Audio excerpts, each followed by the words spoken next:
Chapter 10. It isn't mind reading, said Colleen, and we aren't all connected into one big mass mind. However, before we come into this world, the Sylvari are united in the dream of dreams. The three of them sat at the end of a table, large enough for a platoon. Dougal had slept at least 6 hours in the most comfortable bed in all of Lion's Art, and had been roused only unwillingly by Colleen, saying that Riona was back and dinner was in a half hour. It was already dark, and the heavy moon shone through the tall windows. Dinner was excellent, a rare treat for Dougal. He had spent many of his years on the road, able only to eat what he was willing to carry with him. As a result, he had survived on mostly water and hardtack, and the occasional bit of small game he brought down. Tonight, though, Soulkeeper had made sure that he, Riona, and Colleen had the finest food and drink available in Lion's Ark. They dined on succulent roast mutton, braised moa, fresh breads, and had a selection of the finest fruit available from the city's busy harbor market. They also split a pair of bottles of wine that were older than anyone at the table and finer than any Dougal had ever tasted. It was not the first last meal Dougal had enjoyed before heading off to a job from which he had no assurance that he would ever return. He hoped it would not be the final one,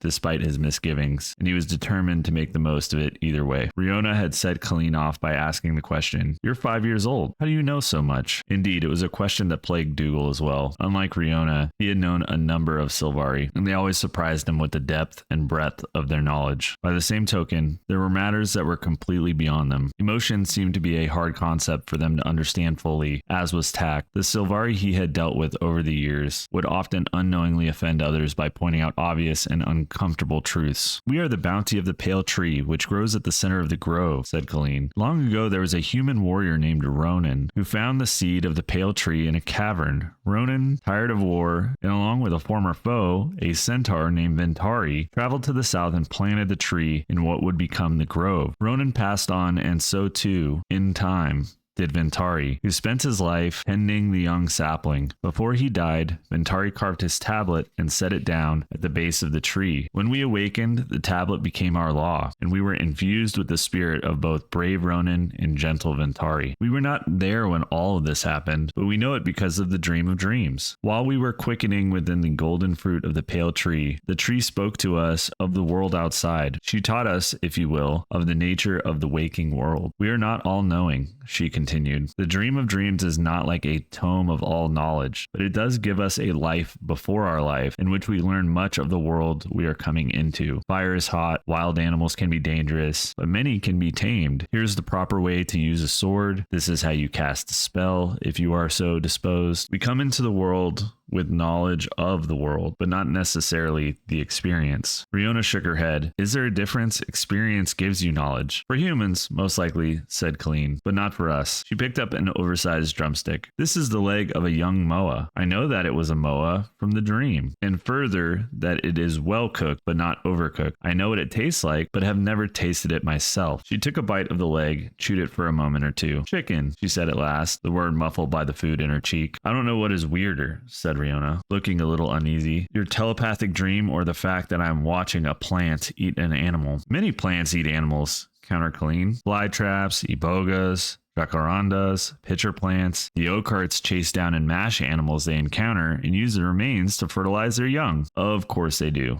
said Riona. She turned to Dougal and whispered loudly, "Creepy." If Colleen heard the comment, she did not respond to it. "But we don't have telepathic dreams. In the dream of dreams, one grows one's identity. When one is awakened into the world, we leave the dream behind for the most part. But what we learn in the world goes back into the dream to help new Sylvari understand. The firstborn entered into a world without Sylvari, but what they learned helped all that followed them. So too, what I learned will help future generations. Must make it hard for Sylvari to keep secrets," said Riona, and Dougal realized what she was thinking. Colleen knew everything they knew about the mission. Who else has emerged, newly fallen from the pale tree, who knew about this? "We try not to keep secrets," said Colleen, almost smugly, "but knowledge is rarely specific. A face, an item, perhaps a name, may stay with us once we awaken. We may feel drawn to a particular place or person, or feel that some task needs to be done. Occasionally, something in the dream echoes back to the awakened Sylvari, but it is more of a feeling than a vision filled with details and specifics. That is one reason so many Sylvari wish to fight the elder dragons. We dream of a great shadow in the dream, and awaken to a world where the dragons cast an equally deep shadow on the land. As an example," She motioned at Dougal with her moa bird. I know about the long war between the Char and the humans, but not as much about the reasons why or what happened in Ascalon City. She looked at Dougal and took another big bite of moa flesh to indicate that she was done talking for a while. Riona took another slug from her wine glass, then reached for the bottle again. Give her the abridged version, please. Dougal wiped his mouth on his napkin, sat back in his chair, and began. As General Soulkeeper said, the Char were here on Tyria first and ran wild over the entire continent. When humans arrived, they were the first serious challenge to Char supremacy in centuries. But if it hadn't been for the death of the Con-ur, humanity might not have survived those ancient days. The Con-ur's children, who were also his 4 imperators, leaders of their own personal legions, fell to squabbling over his mantle, each accusing the others of treachery. They set their legions against each other, blood, iron, flame, and ash. None of them were strong enough to defeat the other 3, though, and in the course of the Civil War, the claw of the Con-ur was lost, yet their internal dissension gave humanity some breathing room to develop, and with that time, we conquered Ascalon. Several generations later, when the Char got their act together, we fought to keep them out of what we now considered our land. To that end, the kings of Ascalon began building a massive wall that ran west from the Shiver Peaks all the way to the Blaze Ridge Mountains on the eastern frontier. It took 900 years to complete, but it kept the Char north of it, where they belonged. Indeed, backed by the strength of the wall, we pushed them even further north, so that for the most Ascalonians, the Char were a distant but always present threat. The northern wall stood unbreached for nearly 200 years, but way back in 1070, the Char discovered a great magic based on mighty cauldrons filled with mystic energy. The Char shamans, in particular those that commanded the Flame Legion, unlocked the secrets of these cauldrons and brought about the searing. Great burning crystals fell from the sky and scourged the lands around them, breaking the great northern wall. The Char flowed through the wall in an unstoppable wave that washed all the way through Ascalon until it crashed on the shores of Or. In Or, its most powerful vizier cast a forbidden spell of his own that stopped the Char cold, but only at the sacrifice of his entire nation, sinking Or beneath the sea. But that, as they say, is another story. The searing forced King Adalbern to move his throne from Rin to Ascalon City, the only major city in his nation that still stood. There,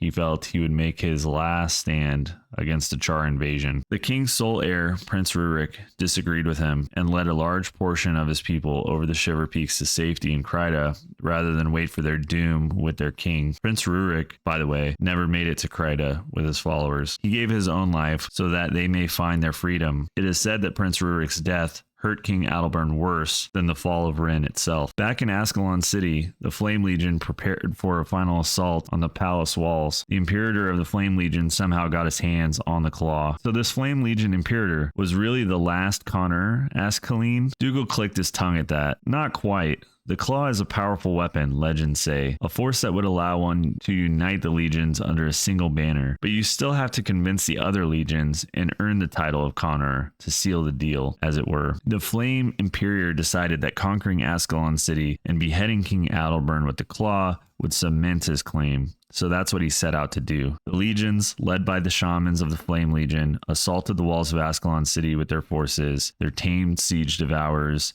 and their magical cauldrons. The Char armies overran the defenders and surmounted the walls. Adalbern fought until the last, armed with his great magical sword, Magdare. Magdare was an artifact from ancient Ara, the city of the gods, and infused with power. It is said that Magdare's twin, Sahathan, was in the hands of his son Rurik when he died. In any event, Adalbern single-handedly brought down wave upon wave of Char warbands, making his last great stand on the battlements of his own tower. At last, King Adalbern faced the Flame Legion Imperator, the leader of the Char forces, who himself bore the claw of the Con-ur. When the two weapons met, the energies within both exploded in a great jet of power that was seen from the Shiver Peaks themselves. The foe fire, said Colleen. Dougal fell silent then, picturing the terrible event in his mind, making it match up with the horrible images he'd witnessed on his own venture into the harrowed city. Tell me more about the foe fire, Colleen said. As a necromancer, that fascinates me. A gruff voice Dougal recognized. It was Doomforge, spoke from the darkness of the hallway. Dougal wondered how long the Char had been there and what she had heard. The foe fire destroyed every Char within Ascalon City, and for leagues around as well. The buildings, the farms, and the land were unharmed, but every Char within its reach was destroyed. The humans, however, suffered a different fate. Their souls were peeled loose from their shredded bodies, and they survived eternally as guardian ghosts to jealously protect the land. Adalbern, whom we call the Sorcerer King, damned his people to destroy the Char. Adalbern did with cursed magic what his army had not been able to manage in years, and he cheated the Char of our triumph. Doomforge stood in the room's arched entrance and waited for somebody to gainsay her. Dougal resisted the temptation, and neither Riona nor Colleen seemed inclined to take the bait. Doomforge grunted at the lack of any challenge. General Soulkeeper sends me with her regrets. She cannot join us tonight. Us? Dougal said. Doomforge moved into the room and cast her eye over the ruins of the meal. She had taken off her armor and now just wore a simple rope and leather clothes that Dougal could only describe as a harness. Dougal supposed that with all of her fur she didn't need clothes for warmth, only Char standards of modesty. It covered just enough of her to manage that, although a human would have been considered scandalous. Despite her casual attire, she seemed far less relaxed than she had been in her armor. Soulkeeper asked me to dine with you so that we might become better acquainted. She looked down at the table, but I see you are nearly finished. Dougal waited for the Char to turn around and leave. He enjoyed watching her try to decide how long she would have to endure their company to fulfill her orders. Despite her actions against the Norn, he wasn't about to make her feel at home. Colleen, on the other hand, had no trouble with that at all. She leapt to her feet and scurried over to take the Char by paw and escort her to a seat at the table. The general is wise as she is generous, he said. I'm thrilled to have someone like you as part of our guild. Dougal winced at the word and saw Doomforge do the same as she accepted the seat as the much smaller Sylvari showed in behind her. I have a war band already, the Char said. I do not need a guild. Dougal nodded at that, finally finding something he and Doomforge could agree upon. We are in no way a guild, he said. Guilds are permanent organizations. They are created and maintained by their own members and are usually set up with long-term goals. We are 4 individuals gathered together for a single mission. We are a team, a company, maybe even what the Azura call a crew, and I don't even like teams that much. Riona failed to suppress a rude snort at that, but he ignored her. It is often better to work alone. Colleen smiled at them both as if they were slow-headed children. But you're not working alone, are you? And you, he turned back to Doomforge, don't have your warband with you. I suppose, in a way, we're your warband. Dougal almost choked on his wine at this, but Doomforge's reaction drowned out his own. I am a Char, he said, pronouncing each word carefully. My warband is to me what humans would consider a family. We were raised together as cubs in the Creesh, in the Farrar. We were trained to fight together as a unit. We may not share blood, for we honor our elders and our forebears, but the bonds of battle hold stronger than any family tie. A family?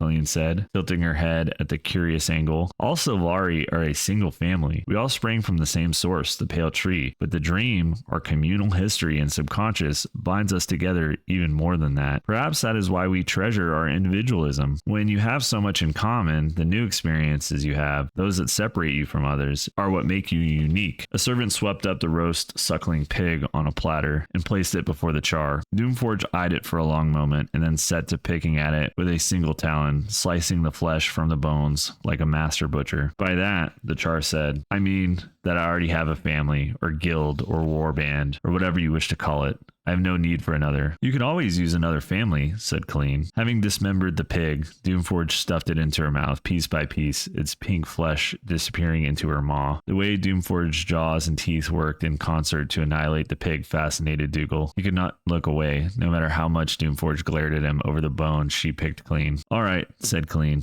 not a family. We can at least be a team. Doomforge scowled as she reached for the goblet of ale a servant had brought her while she consumed her meal. You forget that I am to enter Ebonhawk not as a friend, but as a prisoner. The Char looked as though she wished she could hack up that last word, spit it on the floor, and grind it under her boot. This is not a wandering adventure. It is not a battle in some arena for the sake of glory and recognition. It is a mission. I neither want nor need friends, nor a family, nor a team. I need only to follow my orders, and this I will do. I see, said Dougal. And have you spent enough time with us to fulfill your orders? No, said the Char. And for a moment, Dougal swore Doomforge's features softened. For a moment. There's another matter. I came to apologize as well. To you, Dougal Keen. Dougal's eyebrows rose, but the Char just took a deep breath and pressed on. Doomforge stared at the table as she spoke. I acted rashly in the general's presence, and I am to convey to you my apologies for doing so. As long as you do not provoke me, it will not happen again. Further, Doomforge's brows furrowed. To allow a Norn, even one as notorious as Gulick Odson, to slip past our guards is inexcusable. He apparently scaled the building and broke in through a window in broad daylight. Were he more competent,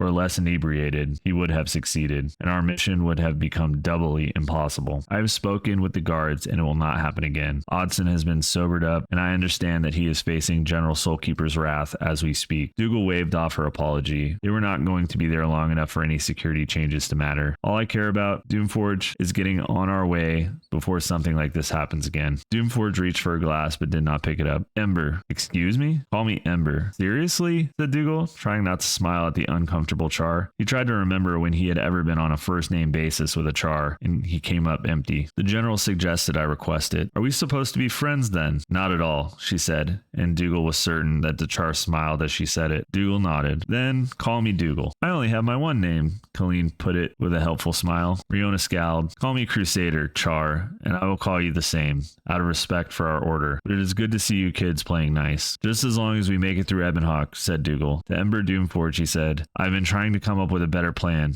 but short of a potion of invisibility, I am at a loss. Colleen put a hand on Ember's free paw. Are you going to be all right wearing the chains? Ember bared her teeth for a moment before she spoke. I hate it. I hate the very idea of it, but the general is correct that there is no other way, so I will do it. It's just a ruse, said Colleen. It doesn't mean anything. If you believe that, Ember snarled, then you know nothing of the Char. Dougal tossed back another gulp of the liquor. It's about Scorchrazor, isn't it? Ember started at the mention of the name. She cast Dougal an angry look and then nodded. Scorchrazor? Asked Colleen. Kala Scorchrazor, said Dougal. Even the humans in Ebonhawk know about her. One of the most famous Char since the time of the Searing. Back in the day when the shamans of the Flame Legion commanded the Char armies, female Char didn't have much status among their people. They never went to war and were relegated to subordinate positions. Many of them served in chains. Scorchrazor changed all of that. She destroyed the Char shamans and nearly took down an entire legion of them. How typically human, Ember said, blathering on about things they know very little about. Your race has just enough knowledge to be dangerous. All right,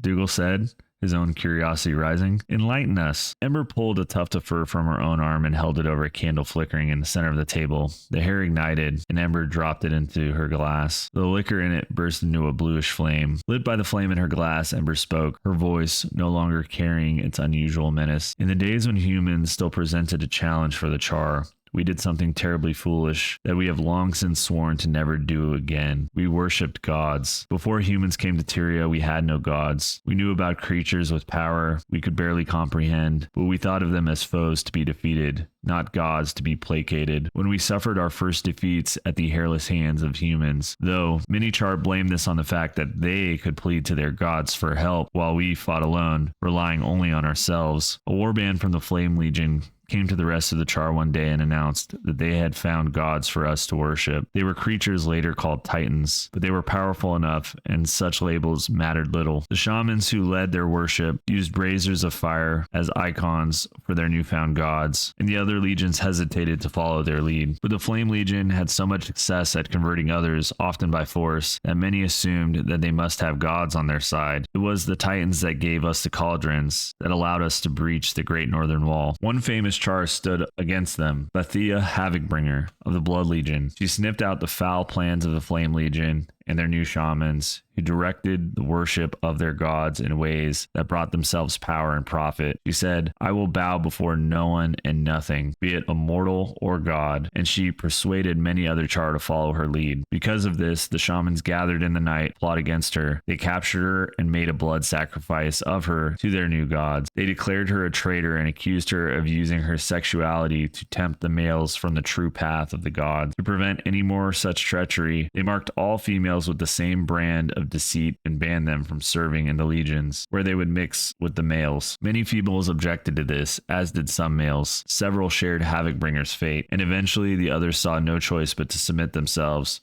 to the new god's will. We lived like this for centuries, long enough that most of us could not remember there ever having been another way. Ember put her paw over her glass of lit liquor. The flames had burned low, and her paw sealing off the glass from the surrounding air soon snuffed them out entirely. If the heat from the fire hurt her, she did not show it. After the searing, some Char realized that the shamans of the Flame Legion, who had long abused their powers, had tricked us. A warrior named Pyre Fearshot helped spur the rest of us and stand up to the Flame Legion, but we did not triumph until his granddaughter, Kala Scorchrazor, led a rebellion and restored female Char to their rightful place. How did she manage that? asked Colleen. Ember chuckled at this. Males who think females are beneath them are poor at keeping secrets from them. The females watched the shamans and learned that they were cheating the Char of their right to chart their own destiny. Armed with that knowledge, they spread it far and wide through the Char lands until most Char females and many of their chosen males sided with Scorchraiser. Before Scorchraiser entered the rebellion, plenty of other Char had already lined up to be counted against the shamans of the Flame Legion. Following in the tracks of Pyrofear shot, as their numbers grew, so did the ferocity with which the shamans tried to keep them down. With Scorchraiser's help, though,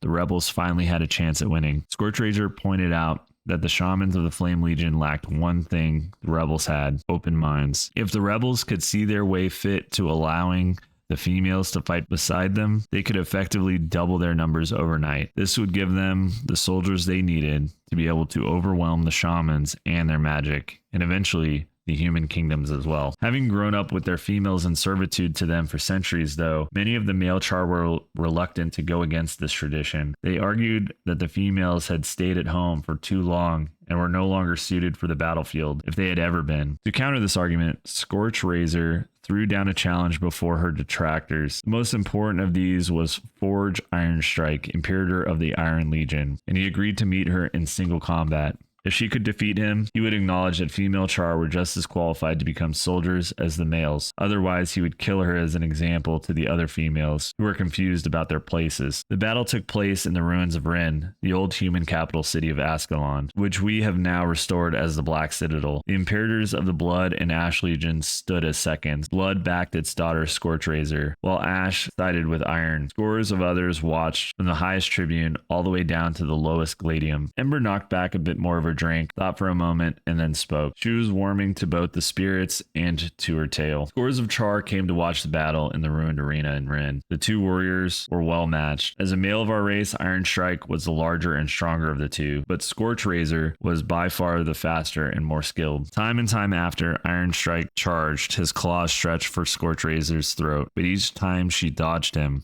and sliced him with her own claws as he passed by her. Eventually, the frustration and the loss of blood took its toll, and Ironstrike grew tired. Then, Scorchraiser switched to the attack. She drove the battered Ironstrike back until he ran out of room to retreat. He summoned the last of his strength for one last charge, but she dodged that too and knocked him flat. She pounced on him as he sprawled on the arena's dusty floor and forced his surrender from him. Released, Ironstrike honored the terms of their deal. He acknowledged her right to battle alongside him, and he welcomed the rest of the female Char to join the rebellion. Even the shamans from the Iron Blood and Ash Legions rallied to their cause. Forces of the Flame Legion and its shamans met those arrayed against them in final battle on the plains of Golgine. Because the Flame Legion had told their females to stay home where they belonged, they were so outnumbered that they surrendered rather than be slaughtered. To her credit, Scorchraiser accepted the surrender, but only so that way the Char would not have to be stripped of the power of the Flame Legion, which had more shamans than all the other legions combined. Even without gods behind it, perhaps especially, magic has its uses. The Imperator of the Flame Legion was so shamed by his surrender that when he finally met Scorchraiser, he stabbed her with a poisoned dagger. Char may do anything to win a battle, but only the worst cowards would violate a surrender so. His treachery cost Scorchraiser her life, but her last words were, "At least I die knowing my sisters are free," which is why you had such a strong reaction against wearing chains,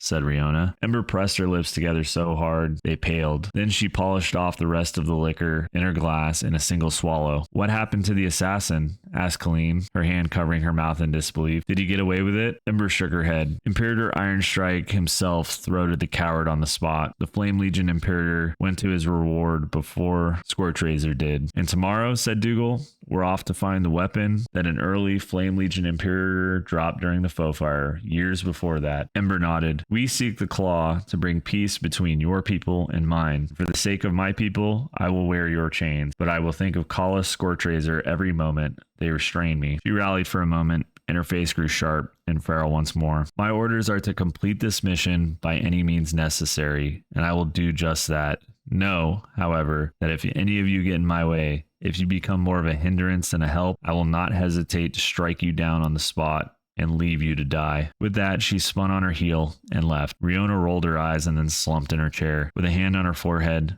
Dougal reached again for the wine. Colleen smiled with delight as the servants brought in a chilled custard for their dessert. The Sylvari raised her glass of wine. "An inspirational beginning. We may not be a guild, or a warband, or a crew, or even a family, but we are a company. Adventurers gathered together to a single purpose. For the moment, that is enough. I drink to our success.